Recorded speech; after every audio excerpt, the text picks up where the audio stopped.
대한민국 청소년의 기자단 박경영 인턴 기자, 지난해 9월 8일 일본 아사히 글라스 재단에서 2021년의 환경위기 시각을 발표했다.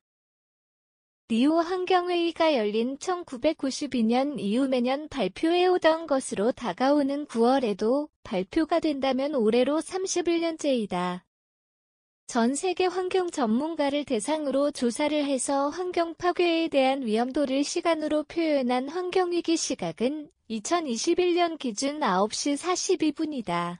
2020년보다 5분이나 빨라졌다. 시각 기준에 따르면 9시부터 12시는 위험 수준이고 12시에 가까워질수록 인류의 생존이 어려워짐을 나타내는데 점차 9시를 넘어 10시로 가는 지금의 형태는 환경이 걷잡을 수 없이 파괴되고 있다는 것을 보여준다. 한국의 환경위기 시각은 9시 38분으로 세계 시각보다는 더디지만 2020년에 비해 18분이나 앞당겨졌다는 것을 보면 환경 파괴의 수치는 물론 그 속도가 빠르다는 것을 알 수 있다. 게다가 2021년에는 2020년에 비해 코로나로 인해 세계적으로 경제 및 유통이 더뎌서 환경 파괴가 비교적 덜한 것으로 알려졌다. 그럼에도 환경위기 시각은 꾸준히 10시를 향해 달려가고 있으며 2021년보다는 제한이 더 풀린 2022년에는 시계바늘의 움직임이 더 빠를 것으로 예상되는 상황이다. 결국 우리가 할 수 있는 최대한의 행동은 작은 개인의 노력이라도 환경을 지키기 위해 움직이고 가능한 환경 파괴를 하지 않는 것이라고 할 수 있다. 그렇다면 빌딩 숲에 갇혀있는 현대인인 우리가 주변에서 쉽게 실천할 수 있는 환경 보호 활동에는 무엇이 있을까? 가장 흔하고도 쉬운 방법 첫 번째는 음료를 테이크 아웃할 때 종이컵이 아니라 텀블러를 사용하는 것이다. 이 방법은 환경보호 실천으로도 유명하기 때문에 커피 프랜차이즈의 대부분에서는 이미 텀블러를 사용할 시 적게는 100원 많게는 500원을 할인해주는 제도까지 도입했다. 심지어 최근에는 종이컵 보증금 제도까지 생겨났다. 환경부가 오는 6월 10일부터 시행된다고 밝힌 종이컵 보증금 제도는 자원의 절약과 재활용 촉진에 관한 법률, 자원재활용법으로 개정되어 스타벅스, 맥도날드, 파리바게뜨 등 105개 프랜차이즈 매장에서 음료를 종이컵에 담아 마시려면 보증금 300원을 내야 하는 제도이다. 지난해까지는 음료 할인이라는 장점을 내세워 개인 컵이나 텀블러의 사용을 지향했다면 올해부터는 제도적으로 시민의 환경보호 실천을 끌어올리는 것이다. 게다가 우리나라 직장인들은 평균 하루에 종이컵 3개를 이용하고 커피 전문점에서 1년 동안 사용하는 종이컵은 6억 개가 넘는 개수 즉 약 26만 그루의 나무를 필요로 한다. 환경 보호를 하기 위해선 숲이 무성한 자연을 먼저 지키고 넓혀가야 하는데 이러한 관점에서 보면 종이컵은 최우선적으로 막아야 하는 낭비품이다. 또 음료를 담는 종이컵은 각양각색의 액체로 오염되고 이미 한번 코팅된 상태이기 때문에 약 14%만이 종이박스 용지라는 최하 등급의 재활용품으로 사용된다. 제도가 변하는 것처럼 텀블러 및 개인 컵의 사용은 더 이상 지양이 되지 않는다. 조금 더 온전한 세상을 내가 누리고 다음 세대에게 물려주기 위해서 필수적으로 해야 하는 실천과 죄가 되었다. 이 다음으로 생활에서 밀접한 환경보호 행동 중 하나는 아이스팩의 올바른 실천이다. 대다수의 사람들이 아이스팩을 구성하는 물질이 무엇인지 잘 모를 텐데 가장 흔한 아이스팩은 젤 형태이다. 고흡수성 폴리머가 사용되는데 이때 고흡수성 폴리머는 미세 플라스틱의 일종이라 수분이 많아서 소각이 어렵고 토양 오염에도 영향을 미치는 성질 때문에 자연 분해까지는 500년이나 걸리는 특성이 있다. 그래서 젤 아이스팩의 사용을 줄이기 위해 나타난 새로운 아이스팩이 물 아이스팩이다.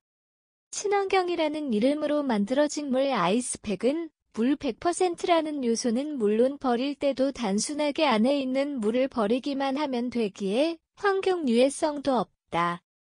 이뿐만 아니라 최근에는 홍성군에서 개발한 한우 육수 아이스팩 물과 전분을 냉매로 사용한 아이스팩, 자연 퇴비화가 가능하도록 만든 종이 아이스팩 등이 등장하고 있다. 따라서 아이스팩을 사용해야 할 일이 있다면 젤 아이스팩보다는 물 아이스팩이나 물과 전분이 혼합된 아이스팩을 사용하는 것이 더 친환경적이다.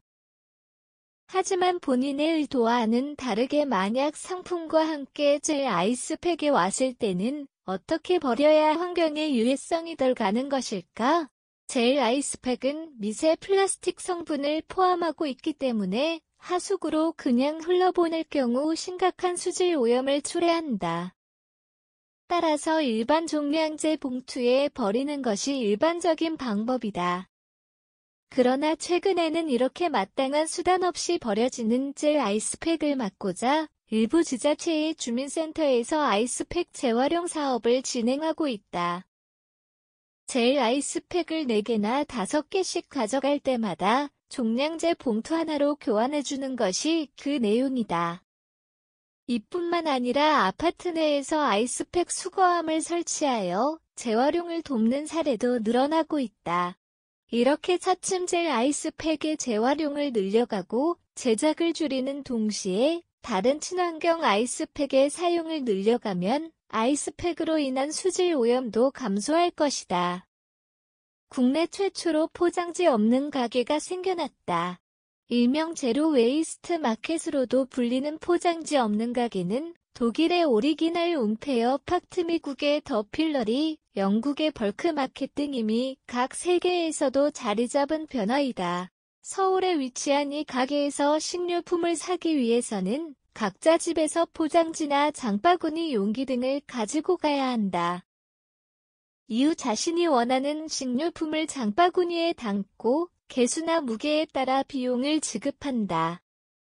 만약 소비자가 미처 장바구니를 준비하지 못했을 경우 그 가게에서 파는 자연분해 용기를 따로 구매해서 담아가면 된다. 이미 전국적으로 장바구니가 없을 때 비닐봉지를 의무적으로 구매하도록 제도까지 변경한 마당에 굳이 없애야 할까? 라는 생각도 들 수 있다.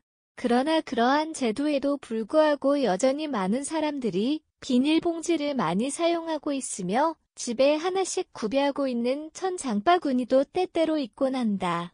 이때 제로 웨이스트 마켓은 사람들이 장바구니의 필요성을 크게 느끼지 못해서 비닐봉지를 쉬운 대체품으로 생각하는 사고를 완전히 자극할 수 있으며 자신이 정말 필요한 만큼만 식료품을 구매할 수 있다는 장점을 통해 불필요한 식료품 자원의 낭비도 막을 수 있다.